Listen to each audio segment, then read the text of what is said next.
Welcome to Azeem Academy guys. आज की इस वीडियो में हम लोग सआदत हसन मंटो का मुख्तसर तारुफ को देखने वाले हैं। उसके बाद दूसरे वीडियो में हम लोग इसका जो अफसाना है नया कानून उसको देखेंगे। तो गाइस, अगर आप मेरे चैनल पे नए हो तो चैनल को सब्सक्राइब कर लें और बेल आइकन को प्रेस कर दें ताकि आपको आने वाले हर वीडियो का नोटिफिकेशन मिल जाए। तो चलिए स्टार्ट करते हैं आज का ये वीडियो। सआदत हसन मंटो, इनकी पैदाइश 1912 में हुई है और इनकी वफ़ात 1955 में हुई है। तारीख़ वफ़ात और तारीख़ पैदाइश दोनों याद रखना है, इसलिए कि दोनों पूछा जा सकता है। अब सआदत हसन मंटो के बारे में थोड़ी सी जानकारी हम लोग हासिल करते हैं। मंटो ज़िला लुधियाना में पैदा हुए थे। ज़िला लुधियाना पंजाब में इनकी पैदाइश हुई है। इनके ख़ानदान का ताल्लुक़ कहाँ से था? कश्मीर से था। मंटो के ख़ानदान का ताल्लुक़ कश्मीर से था। मंटो की इब्तिदाई तालीम कहाँ हुई है? अमृतसर में हुई है। आला तालीम के लिए वो अलीगढ़ आए। आला तालीम हासिल करने के लिए, हायर एजुकेशन के लिए मंटो कहाँ आए? अलीगढ़ आए। इसी दौरान तालीम मुनक़ते करके मुलाज़िमत कर ली। यानी उसी दौरान तालीम को उन्होंने छोड़ दी और जॉब स्टार्ट कर दिया। मंटो इब्तिदा में रूसी अदब से मुतासिर हुए। मंटो इब्तिदा में रूसी लिटरेचर से इम्प्रेस हुए थे और कई रूसी कहानियों का उर्दू में तर्जुमा भी उसने किया था। तरक्की पसंद तहरीक के आगाज़ में वो इस तहरीक से मुतासिर हुए। तरक्की पसंद तहरीक जो थी उस तहरीक से ये मुतासिर हुए थे, लेकिन आगे चलकर वो इससे किनारा कश हो गए। लेकिन बाद में फिर उन्होंने इससे पीछे हट गया। इब्तिदा में अखबार मसावात से वाबस्ता रहे। इब्तिदा में मंटो एक अखबार मसावात से वाबस्ता रहे, उससे जुड़ गए।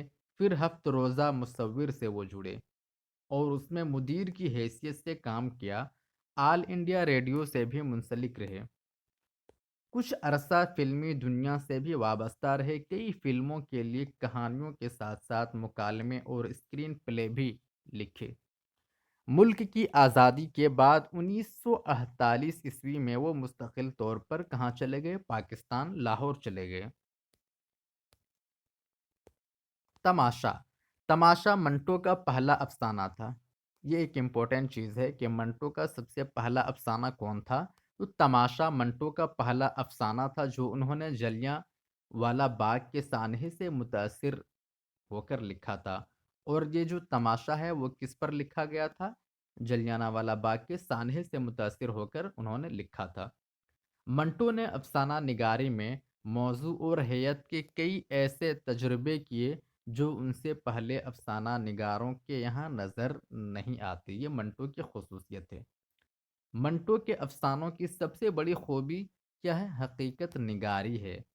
वो हकीकत निगारी पर ज़्यादा फोकस करते हैं। जैसे नया कानून, हम लोग अगले वीडियो में नया कानून के बारे में पढ़ेंगे।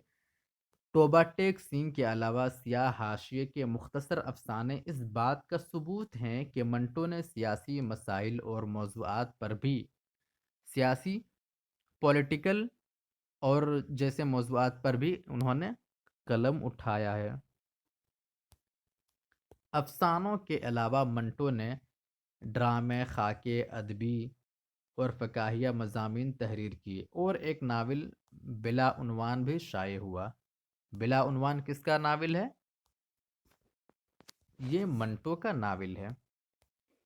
उसके बाद चुग़ या हाशिए, शिकारी औरतें, फंदने, सरकंडों के पीछे, यजीद, ठंडा गोश्त, सड़क के किनारे, धुआं, लज्जत संग, खाली बोतलें, खाली डब्बे, नमरूद की खुदाई वगैरह इनके अफसानों के काबिल ज़िक्र मजमूए हैं।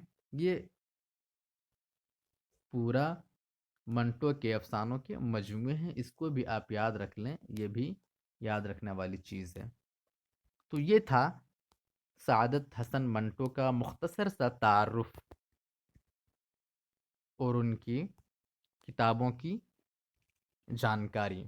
तो गाइज़, अगर ये वीडियो अच्छा लगा हो तो प्लीज़ चैनल को सब्सक्राइब करें, लाइक करें और बेल आइकन को प्रेस कर दें ताकि आपको आने वाले हर वीडियो का نوٹیفیکیشن مل جائے